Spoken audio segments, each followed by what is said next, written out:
kembali itu mensikapi beberapa orang atau sekelompok yang menolak Khaul Solo itu. Dalam hemat kami itu, kenapa itu harus ditolak? Gitu. Katanya alasannya karena bukan keturunan Rasulullah. Yang kedua karena tidak punya jasa terhadap Solo. Gitu. Kemudian beberapa alasan yang saya lupa alasannya itu. Nah, maka saya ngomong kepada orang yang masih bisa menggunakan nalarnya. Gini loh. Yang jelas, Khaul itu bukan Khaul Solo itu. Kenapa Solo di Khaul itu? Khaul itu adalah mengingat, mengenang atau memperingati wafatnya salah satu ulama gitu, yang bernama Al-Habib Ali bin Muhammad bin Husain Al-Habsyi, yang berada di kota Sewun, meninggalnya di kota Sewun dan dimakamkan di sana. Kenapa di Khauli di Solo gitu? Dan jadi sekarang menjadi Khaul. Dulu ya ada Khaul Solo, karena dulu lingkupnya kecil di Masjid Riyad itu kan. Masjid Riyad pun tertutup dengan gedung itu. Masjidnya pun tidak besar dan beberapa orang di Zawiyah itu kan. Saya kalau memang kayaknya masih menang itu di Zawiyah itu kan. Dan belum disebut Khaul Solo itu gitu. Kenapa kok diadakan di kota Solo? Karena salah satu anaknya itu ada yang tinggal di kota Solo gitu. Ya wajar tuh ketika seorang anak yang tinggal di satu tempat kemudian dia memperingati wafatnya orang tuanya gitu. Peringati tahun misalnya kelimanya, keenamnya, ketujuhnya diperingati sampai sekarang jadi besar dan jadi event yang dukung dapat legitimasi dari pemerintah kota Solo, Pemkot Solo itu. Jadi maknanya begini kan, dirahmati Allah Subhanahu wa taala gitu. Kenapa sekarang dinamakan Khaul Solo? Ini bukan kok ingin menghapuskan ulama-ulama di Solo atau menutupi ulama-ulama di Solo, tentu tidak gitu. Ya karena yang mendirikan Khaul, yang membuat Khaul itu adalah orang yang tinggal di Solo. Untuk yang pertama adalah Al-Habib Alwi, putranya itu. Kemudian diteruskan keturunannya Al-Habib Anis, kemudian sekarang diteruskan keturunannya juga itu.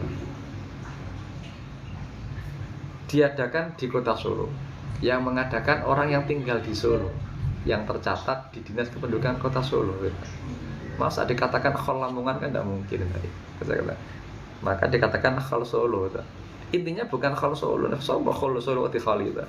Intinya itu adalah Khaul salah seorang ulama yang sangat masyhur itu, baik dari segi kealimannya, kesolehannya itu, dan juga kewaraannya. Al-Imam Al-Habib Ali bin Muhammad bin Husain Al-Habsyi. Itu jadi polemik tentang kenapa harus dikatakan Solo itu tentu tidak untuk merebut kota Solo dan tidak untuk mengkholi kota Solo itu. Intinya tuh Khaul yang diadakan di kota Solo, yang dikholi Imam Al-Habib Ali bin Muhammad bin Husain Al-Habsyi gitu. Kemudian kan orang itu tidak punya kontribusi apa-apa di kota Solo gitu. Kenapa harus dikholi sebegitu besar? Kenapa Khaulnya harus dinamai dengan Khaul Solo gitu. Bukan untuk merebut kota Solo, intinya sebagai informasi bahwa di Solo tanggal ini gitu, bulan ini ada Khaulnya ulama besar yang meninggal di Hadramaut Yaman gitu, dan ulama itu punya keturunan di kota Solo. Intinya seperti itu. Ini yang punya nalar itu. Nah kalau dibahas masalah tidak ada kontribusi buat kota Solo itu, nah ini kita mau berpikir bareng-bareng gitu.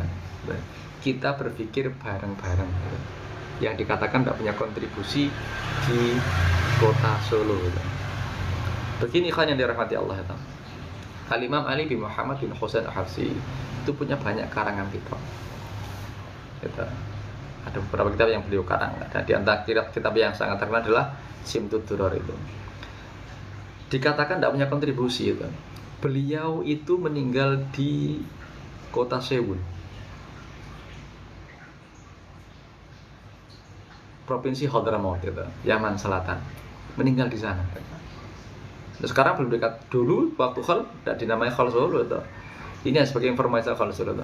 Sekarang kalau ikut data yang Al-Fakir dapatkan di beberapa catatan media itu di tahun 2022 saja itu, Khaul Al-Habib Ali bin Muhammad bin Husain Al-Habsyi itu menggerakkan roda perekonomian khususnya di kota Solo itu perputaran uang sampai 200 miliar lebih dalam durasi 1-2 hari itu.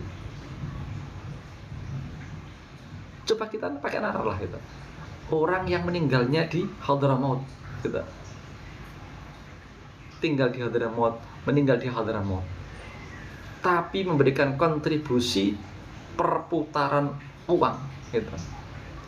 Dalam hitungan 1-2-3 hari itu 200 miliar lebih di kota Solo. Orangnya ada di kota Solo gitu. Orangnya jasadnya di Yaman Selatan sana. Tidak di kota Solo. Tapi memberikan kontribusi pergerakan ekonomi yang luar biasa besar. 200 miliar hitungan 1-2-3 hari itu. Kita bayangkan bagaimana tukang becak gitu. Dari tukang becak yang mengangkut penumpang dari tempat parkiran yang agak jauh, ojol gitu. Sekarang, dulu belum ada ojol, sekarang ojol gitu. Semuanya laris. Kemudian pedagang asongan, pedagang kaki lima, pedagang oleh-oleh, souvenir, pedagang pakaian, pedagang kuliner, semuanya meraup keuntungan dari event yang diadakan untuk mengenang wafatnya Al-Imam Ali bin Muhammad bin Husain Al-Habsyi. Itu dari yang kelihatan gitu.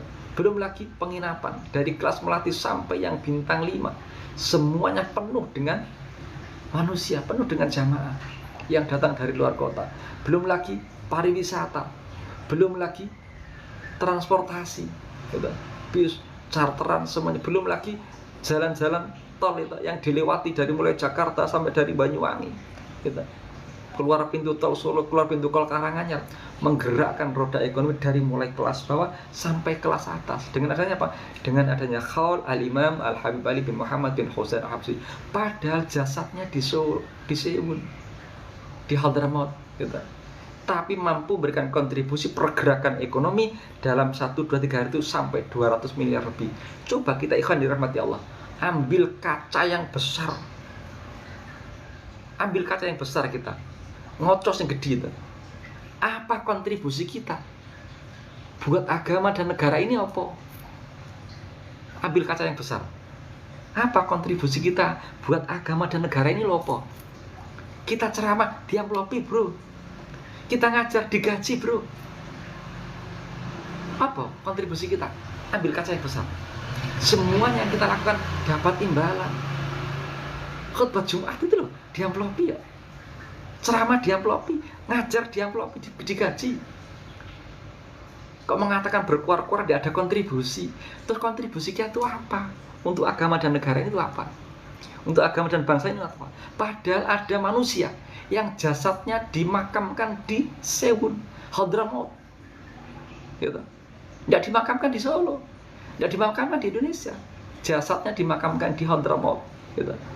Tapi karena berkah peringatan haulnya Solo bahkan sekitarnya gitu, pergerakan ekonomi dalam catatan 2022 yang saya baca itu, pergerakan ekonomi itu sampai melebihi 200 miliar. Dari mulai pengayuh becak, ojol, asongan gitu, kaki lima, kuliner sampai restoran, dari mulai penginapan dari melati sampai bintang 5. Siapa lagi? Peternak itu loh.